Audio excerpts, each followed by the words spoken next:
Pevač Rođa Rejčević preminuo je u 45. godini u svom stanu u ulici 27. marta u Beogradu. Govorilo se da je preminuo od prekomerne doze metamfetamina i heroina, ali to nikad nije zvanično potvrđeno, a navodno je veče pre smrti proveo sa svojom devojkom.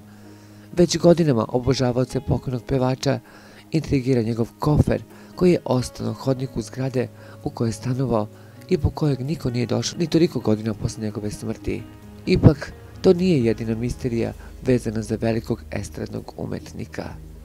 Svesku sa neobjavljenim pesmama pokojnog Rođe Rejčevića nakon njegove smrti navodno je uzeo jedan poznati pevač koji je snimio sve te hitove i potpisao sebe kao autora.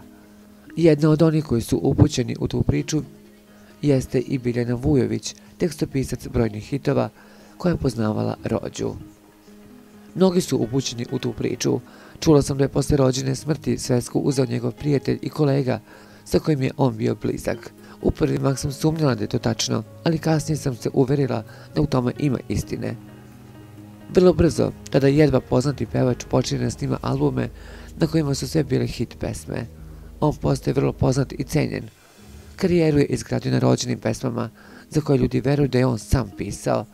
I krivo mi je što se to nikad neće saznati. Ne mogu da kažem njegovo ime, ne želim da imam problem, rekla je Vujovićeva.